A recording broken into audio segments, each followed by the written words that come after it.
Hello everyone, welcome back. आपका exam post के YouTube channel पर स्वागत है। मैं हूँ पीहू और आज हम करेंगे फोर्थ चैप्टर एनसीईआरटी हिस्ट्री का। ठीक है, ये है फोर्थ क्लास। तो इसमें चैप्टर का नाम है आरंभिक नगर। जो उस टाइम के आरंभिक नगर थे तो बसने कैसे शुरू हुए, उसमें क्या क्या जो रिसर्चर को क्या क्या मिला है। सबसे पहले हड़प्पा की कहानी। अक्सर पुरानी इमारतें अपनी कहानी बताती हैं। लगभग 150 साल पहले जब पंजाब में पहली बार रेलवे लाइन बिछाई जा रही थी तो इस काम में जुटे इंजीनियरों को अचानक हड़प्पा पुरस्थल मिले, जो आधुनिक पाकिस्तान में है। ठीक है, हड़प्पा सभ्यता कहाँ पे है, तो ये है आधुनिक पाकिस्तान में, जो उधर चला गया हिस्सा। उन्होंने सोचा कि एक खंडर है, यहाँ से अच्छी ईंटें मिलेंगी। यह सोचकर हड़प्पा के खंडरों से हजारों ईंटें उखाड़ लिए गए, जिससे उन्हें रेलवे लाइन बिछाई। इससे कई इमारतें पूरी तरह से नष्ट हो गई। इसके लगभग 80 साल पहले पुरातात्विकताओं ने इस स्थान को ढूंढा तथा तब पता चला कि यह खंडर उपमहाद्वीप के सबसे पुराने शहरों में से एक है, चूँकि इस नगर की खोज सबसे पहले हुई थी। इसलिए इसके बाद मिलने वाले इस तरह के सभी पुरस्थलों में जो इमारतें और चीज़ें मिली उन्हें हड़प्पा सभ्यता की इमारतें कहा गया। इन शहरों का निर्माण लगभग 4700 पहले हुआ था। ठीक है, 4700 साल पहले हुआ था। ठीक है, तो कहाँ पे मिली हैं? आधुनिक पाकिस्तान में 150 साल पहले, लेकिन इसकी जो पुष्टि की गई वो 80 साल पहले की गई। ये कौन सा, ये खंडर की तरह दिखता था, इसलिए इसमें से जो रेल लाइन बिछाई जा रही थी इंजीनियरों ने ईंटें उखाड़ ली। ठीक है, तो बाद में पता चला कि ये पुरानी इमारत है जो एक प्राचीन सभ्यता थी। तो ठीक है, इसमें से और क्या मिला? इन नगरों की विशेषता क्या थी, तो विशेषता देखते हैं हम।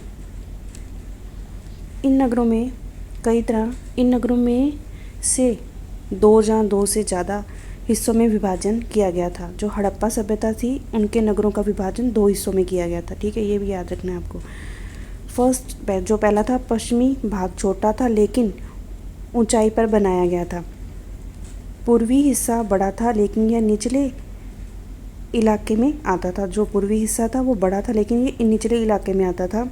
जो पश्चिमी हिस्सा था छोटा था लेकिन ऊंचा था। जो पूर्वी हिस्सा था वो बड़ा था लेकिन निचले इलाके में आता था। ऊंचाई वाले भाग को पूर्व तात्विकताओं, जो रिसर्चर हैं, ने नगर दुर्ग कहा है और निचले हिस्से को निचला नगर कहा है। ठीक है, जो ऊपर वाला ऊंचाई पर बना हिस्सा है उसे क्या बोला है?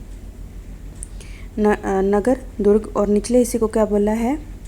निचला नगर। ठीक है, दोनों हिस्सों की चारदीवारी पक्की ईंटों से बनाई गई थी। तो हड़प्पा सभ्यता की जितनी भी इमारतें मिली तो वो पक्की ईंटों से बनाई गई थी, जैसे हम ईंट यूज़ करते हैं। इनकी ईंटें इतनी अच्छी थी कि हज़ारों साल बाद भी आज तक इनकी दीवारें खड़ी हैं। दीवारें बनाने के लिए ईंटों की चनाई, जो ईंटें लगाते हैं, ठीक है, इस तरह से करते थे कि दीवारें मजबूती से खड़ी रहें। दूसरी तरफ जो नगर दुर्ग थे उनकी इमारतें बनाई गई थी। मिसाल के तौर पर मोहनजोदड़ो में तालाब बनाए गए थे, जिसे पूर्व तात्विकताओं ने महान स्नानघर कहा है।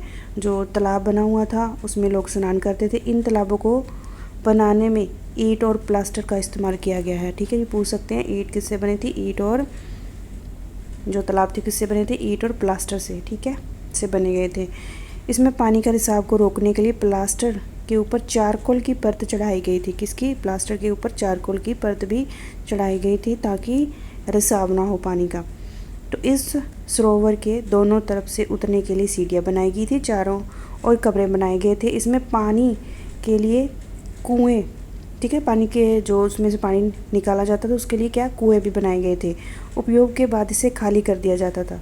तो शायद यह किसी विशिष्ट नागरिक विशेष अवसरों के लिए स्नान करते थे, तो इन्हें खाली भी किया जाता था और फिर से भरा भी जाता था। तो माना जाता है कि शायद कोई अवसर होता था, फेस्टिवल होता था, इसलिए उसमें जो विशिष्ट नागरिक थे वो स्नान करते थे। तो कालीबंगा और लोथल जैसे अन्य नगरों में अग्निकुंड मिले हैं जहाँ संभावित यज्ञ किया जाता होगा। हड़प्पा, मोहनजोदड़ो और लोथल में ऐसे नगरों में बड़े बड़े खाद्य भंडार भी मिले हैं। ये इम्पोर्टेंट है, ठीक। कालीबंगा और लोथल में क्या मिले हैं? अग्निकुंड। यहाँ क्या शायद यज्ञ किया जाता होगा। और हड़प्पा, मोहनजोदड़ो और लोथल जैसे नगरों में बड़े बड़े खाद्य भंडार हैं वो मिले हैं। नेक्स्ट है, ये है उपमहाद्वीप में जो आरंभिक नगर कहाँ थे? ये मोहनजोदड़ो सिंध घाटी सभ्यता से, ठीक है। और चुंडड़ो ये भी इसके आसपास थी। धोलीवीरा, लोथल, कालीबंगा, राखीगढ़ी, ठीक है,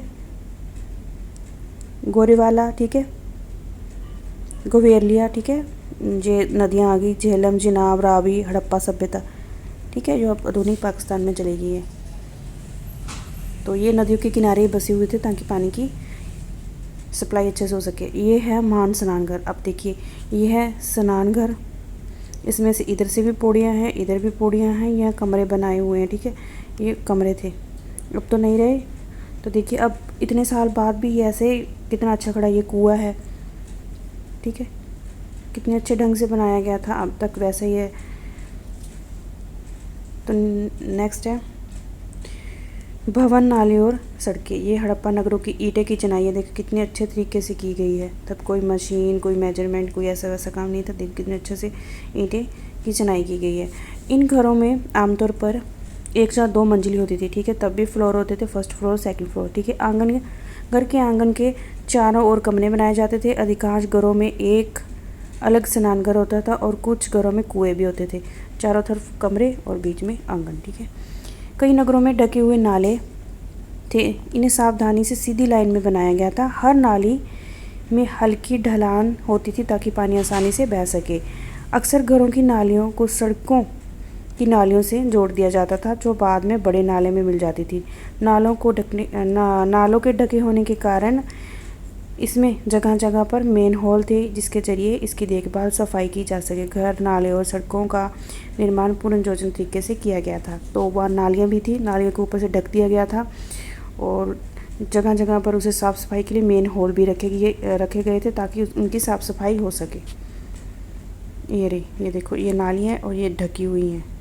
ये घर का पानी इधर, ये देखो ये गया इसमें। कितने अच्छे तरीके से बनाए गए थे। ये कहाँ गए ये लोग, पता नहीं चला। ये सच नहीं हो पाई कि ये लोग कहाँ गए, कैसे इनकी सभ्यता ख़त्म हो गई। एक दिन हमारी भी सभ्यता ऐसे ही ख़त्म हो जाएगी, ठीक है। मिलेंगे तो पीछे हमारे घर, और हमारा तो ज़्यादा लगता है प्लास्टिक ही मिलेगा, जो हम भी कह रहे हैं आजकल, ठीक है। प्लास्टिक हुआ पड़ा सभी जगह पे। नगरीय जीवन, हड़प्पा के नगरों में बड़ी हलचल रहा करती थी। यहाँ पर ऐसे लोग रहते थे जो नगर की खास इमारतें बनाने की योजना में जुटे रहते थे। संभवतः यहाँ के शासक थे। यह भी संभव है कि यह शासक लोगों को भेजकर दूर दूर से धातु, बहुमूल्य पत्थर और अन्य उपयोगी चीज़ें मंगवाते थे। शायद शासक लोग खूबसूरत मनकों और सोने चांदी से बनाए आभूषणों की कीमती चीज़ों को अपने पास रखते होंगे। इन नगरों की लिपिक, ठीक है, जो इन नगरों में जो ये काम करते हैं उन्हें क्या बोला जाता है? नगरों को लिपिक, ठीक है, पूछ सकते हैं। बहुमूल्य चीज़ें, सोना चांदी के आभूषण जैसी कीमती चीज़ें अपने पास रखते थे और इन्हें नगरों को लिपिक भी कहा जाता है, जो मोहरों पर लिखते थे और शायद अन्य चीज़ों पर भी ये लिखते थे। आगे है एक मोहर भी आएगी जो स्टैंप लगाते हैं, उस टाइम में भी एक स्टैंप थी, ठीक है, मैं आगे बताऊंगी आपको। नगरों को लिपिक किसको कहा जाता था? जो मोहरों पर लिखते थे, या अन्य चीज़ों पर भी लिखते हैं। इसके अलावा नगरों में शिल्पकार, स्त्री पुरुष भी रहते थे जो अपने घरों या उद्योग स्थलों पर तरह तरह की चीज़ें बनाते थे। लोग लंबी यात्रा भी करते थे, वह वहाँ से उपयोगी वस्तु लाते थे, साथ ही लाते, ठीक है, वहाँ से वस्तु भी लेके आते थे या लेके जाते थे। सिंधु देश की किस्से, कहानियाँ, मिट्टी से बनी खिलौने भी मिले हैं जिसे बच्चे खेलते थे। ये कुआं है, ठीक है, तो ये पढ़ लेते हैं हम। ऊपर सबसे पहले मोहनजोदड़ो की सड़कें, फिर कुआं बताया गया। ये कुआं है हड़प्पा में की एक मोहर में मिली है, ठीक है। तो इस मोहर के ऊपर खूबसूरत लिपि लिखी हुई है। उपद्वीप में पाए गए लेखन प्राचीन विद्वान हैं जिन्हें विद्वानों ने इसे पढ़ने की कोशिश की है लेकिन इन्हें पढ़ा नहीं गया। इसका अर्थ क्या है? दाहिनी और मिट्टी के एक पग खिलौना, ठीक है, ये खिलौना है, ठीक है। जो ये मोर मिली है इसे पढ़ा नहीं गया है कि इस पर लिखा क्या हुआ है, ठीक है। नेक्स्ट है, तो ये मोर है, इस पर क्या लिखा हुआ है पता नहीं, ठीक है। ये कुछ बनाया हुआ है, किसी तरह का कोई सिंबल बना हुआ है और ऊपर कुछ लिखा हुआ है, शायद पता नहीं कौन सी भाषा वो पढ़ते लिखते होंगे। नेक्स्ट है नगर और नए शिल्प। अब कुछ ऐसी वस्तुओं के बारे में अध्ययन करेंगे जो हड़प्पा के नगरों से प्राप्त हुई हैं। पुरातात्विकविदों को जो चीज़ें मिली हैं उन्हें अधिकतर पत्थर, तांबे, कांसे, सोना, चांदी आदि जैसी वस्तुएं हैं। तांबे और कांसे से औजार, हथियार, गहने और बर्तन बनाए जाते थे। सोने और चांदी से गहने और बर्तन भी बनाए जाते थे, ठीक है। कौन क्या क्या मेटल यूज़ करते थे? तांबा, कांसे से औजार, हथियार, गहने, बर्तन, सोने और चांदी से गहने और बर्तन, ठीक है। तब के लोग सोने के बर्तन, चांदी के बर्तन भी खाते थे, तो ठीक है। ये जो दिखाया गया है ये बाट है, मतलब जिसे वो वेट करते थे, किसी चीज़ को तोलते थे। पत्थर के बाट को देखो, ये ऊपर ये है।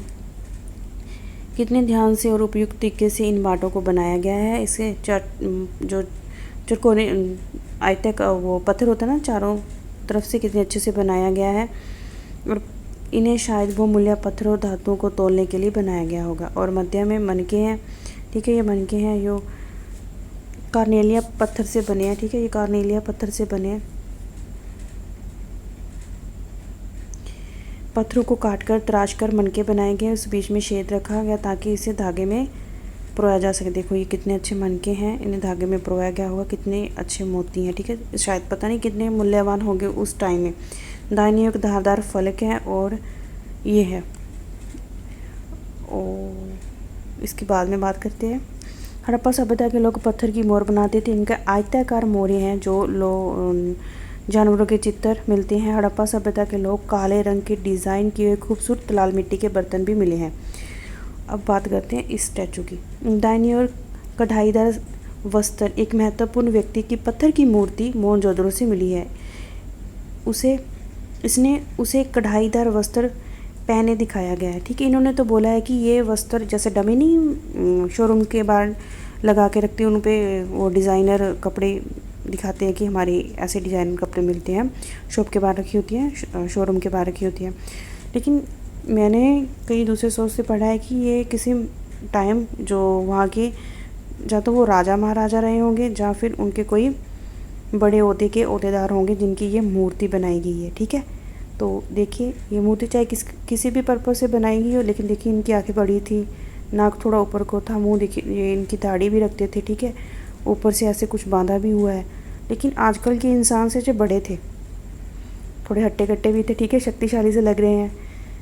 तो टाइम टू टाइम इंसान भी चेंज हुआ है, ये तो बात माननी पड़ेगी, ठीक है। ये इस मूर्ति से सिद्ध होता है जो उस टाइम की मिली है। ये सभ्यता 7000 साल पहले मेहरगढ़ में कपास की खेती होती थी। तो जो मेहरगढ़ है तो उसमें क्या होती थी? कपास की खेती होती थी। मोहनजोदड़ो से कपड़े के टुकड़े के अवशेष, चांदी के एक फूलदान के ढक्कन तथा कुछ अन्य तांबे की वस्तुओं से छिपे हुए मिले हैं। पक्की मिट्टी तथा फ्यान से बनी तालिक सूत की ताई, जो सूत की किताई करते हैं ना, वो भी मिली है। फ्यान्स भी मिले, ठीक है। मैं आपको आगे दिखाऊंगी। यहाँ से अधिकांश वस्तु का निर्माण विशेषज्ञ ने किया है। विशेषज्ञ से कहते हैं कि जो खास चीज़ों को बनाने के लिए उपयुक्त जो उनको जो ट्रेनिंग दी जाती थी, ट्रेनिंग स्किल्स की भी शायद दी जाती होगी, एक इंसान से दूसरे इंसान पर शिफ्ट करते होंगे, ठीक है।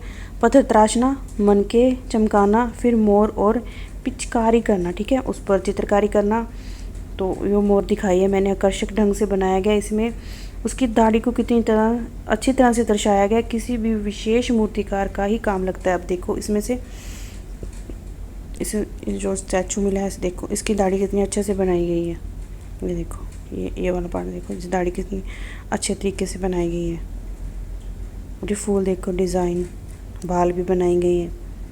एकदम मिट्टी का है लेकिन एकदम परफेक्ट तरीके से बनाया गया है। ऐसा लगता है कि उस टाइम के ऐसे ही लोग रहे होंगे।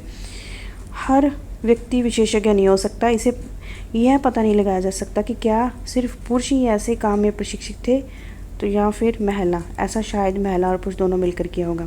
ठीक है, तो ये नहीं कह सकते कि भी ये पर्टिकुलर काम किसी मैन ने किया या वीमेन ने किया। ठीक है, फ्योंस ये पत्थर का शंख है। ठीक है, ये कुछ शंख तो प्राकृतिक तौर पर बनते हैं, लेकिन ये प्राकृतिक तौर पर बना गया नहीं है। ये किसका है? भालू स्टेफिक पत्थर है।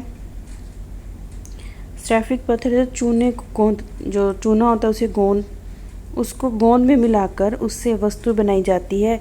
उसके बाद इन्हें वस्तुओं को एक चिकनी परत चढ़ाई जाती है। इस चिकनी परत के रंग प्रायः नीले, हल्के समुद्री गहरे रंग के होते हैं। ये आपसे पूछ सकता है। जो वहाँ से फ्योंस मिला है, शंख मिले हैं, वो आर्टिफिशियल है जहाँ प्राकृतिक तौर पर बने हैं? नहीं जी, प्राकृतिक तौर पर तो बने ही होंगे, मिलते ही होंगे तब। तो ये शंख है। ठीक है, शंख है जो तब के टाइम का मिला है। और क्या मिले हैं? फ्योंस के बने हुए मन के, चूड़ियाँ वाले छोटे बर्तन मिले हैं। ठीक है, कच्चे माल की खोज। अब जो कच्चा माल, तभी कुछ हो पाएगा, उनको कच्चा माल मिलेगा। ठीक है, तो फिर भी वो बना के रखेंगे। कच्चे माल उन पदार्थों को कहते हैं जो प्राकृतिक रूप में मिलते हैं, जहाँ फिर किसान जहाँ पशुपालक उनका उत्पादन करते हैं, जैसे लकड़ी, धातु, आयताकार प्राकृतिक रूप से आयस्कर। ठीक है, प्राकृतिक रूप से उपलब्ध कच्चा माल है। फिर इन्हें फिर कई तरह से चीज़ें बनाई जाती हैं। मिसाल के तौर पर किसान द्वारा पैदा किए गए कपास को कच्चे माल कहा जाता है, जिसके बाद में कताई बुनाई करके कपड़े तैयार किए जाते हैं। हड़प्पा के लोगों को कई चीज़ें, जो हड़प्पा के लोगों की कई चीज़ें मिली थी, लेकिन तांबा, लोहा, सोना, चांदी और बहुमूल्य पदार्थ वह दूर दूर से आयात करते थे। ठीक है, दूर दूर से लेके आते थे। हड़प्पा के लोग तांबे का आयतन संभावित आज के राजस्थान से करते थे। यहाँ तक कि पश्चिमी एशिया देश जैसे ओमान से भी तांबे के आयात किया जाता था। कांसे बनाने के लिए तांबे के साथ मिलाई जाने वाली धातु टीन जा आयत आधुनिक ईरान और अफ़गानिस्तान से किया करते थे। तो सोने का जो आयात है वो कहाँ से किया, जो सोने का आयात है वो कहाँ से करते थे? आधुनिक कर्नाटक को बहुमूल्य पत्थर का आयात गुजरात, ईरान और अफ़गानिस्तान से। ठीक है, ये पूछ सकते हैं आपसे क्वेश्चन, तो ये इसका स्क्रीनशॉट ले लीजिए। ठीक है, ओमान, पश्चिम एशिया ओमान से करते थे तांबे का आयात, और कांसे में जो टीन मिलाते थे वो आधुनिक ईरान और अफ़गानिस्तान से लाते थे। सोने का कर्नाटक बहुमूल्य का पत्थर का आयात करते थे गुजरात, ईरान और अफ़गानिस्तान में। यो मैं हाईलाइट करती हूँ, वो अपने नोट्स में ऐड कर लेना। तो ये दिखाई गई है जिन ऐसे चित्र, जो ये चित्र दिखाया गया, खिलौना है और दूसरी तरफ मोर है। ठीक है, ये खिलौना है और ये मोर है। क्या तुम बता सकते हैं कि हड़प्पा के लोग याद के लिए किन साधनों का प्रयोग करते थे? तो ये मैं आगे पढ़ेंगे, क्वेश्चन मार्क है। नगरों में रहने वाले लोगों के लिए भोजन। अब जिंदा रहना तो पेट पूजा ज़रूरी है, तो वो लोग भोजन कैसे करते थे? लोग नगरों के अलावा गाँव में भी रहते थे, जैसे आज का शहर और विलेज हो गया सर, सिटी और रूरल एरिया हो गया। वह अनाज उगाते थे, जानवर पालते थे। किसान और चारवा जो चराते थे भेड़ बकरी। शहरों में रहने वाले शासकों, लेखकों और दस्तकारों को खाने के सामान देते थे। पौधों के अवशेषों से पता चलता है कि हड़प्पा के लोग गेहूँ, जौ, दाल, मटर, धान, तिल, सरसों उगाते थे। ये भी क्वेश्चन पूछ सकते हैं आपसे। ठीक है, मैं हाईलाइट करती हूँ इसको। क्या उगाते थे हड़प्पा के लोग? जौ, गेहूँ, दाल, मटर, धान, तिल और सरसों उगाते थे। ठीक है, सरसों और ऐड होगी इसमें, मटर ऐड हो गए। धीरे धीरे फल सब्जियां भी आने लगी हैं। बच्चों के खिलौने, हल चलाने वाले ज़्यादातर किसान पुरुष थे। ठीक है, ये पढ़ने के बाद बताती हूँ मैं साइड वाला। ज़मीन की जुताई के लिए हल का प्रयोग एक नई बात थी। हड़प्पा काल में हल तो नहीं बच पाए, क्योंकि प्राय यह लकड़ी से बने होते थे। हल के आकार के खिलौने मिले हैं। इस क्षेत्र में बारिश कम होती थी, इसलिए सिंचाई के लिए लोग कुछ तरीके अपनाते थे। क्षमता पानी का संचय किया जाता था, जरूरत पड़ने पर उसे फसलों की सिंचाई की जाती थी। ये हल जैसा खिलौना मिला है उस टाइम का, जैसे इससे पकड़ते हैं और ये ज़मीन के नीचे जुताई करता है। तो पानी के सोर्स भी तब जब नदियाँ सूख जाए तो कम हो गए, शायद पानी इकट्ठा करती होगी किसी जगह पे, वो तालाब जैसा दिखाया, कुएँ हैं, तालाब है। ठीक है, जो सभ्यताएं बसी थी उस समय में तो वो नदियों के आसपास ही थी।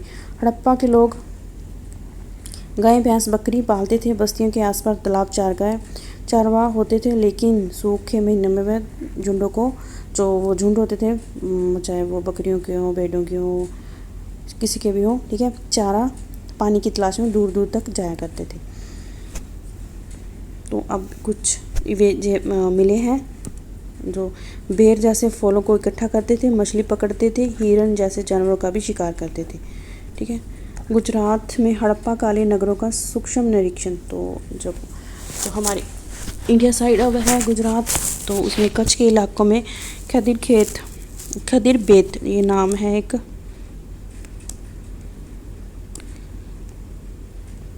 के किनारे धोलेवीरा नगर,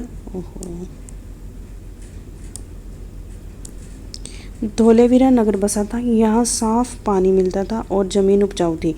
हड़प्पा सभ्यता कई नगरों हड़प्पा सभ्यता के नगर थे, 2 भागों में विभाजित किए हुए, लेकिन धोलेवीरा के 3 भागों में विभाजित किया हुआ है। इसमें हर हिस्से को 4 और पत्थर की ऊंची ऊंची दीवारें बनाई गई थी। इसके अंदर जाने के लिए बड़े बड़े प्रवेश द्वार थे।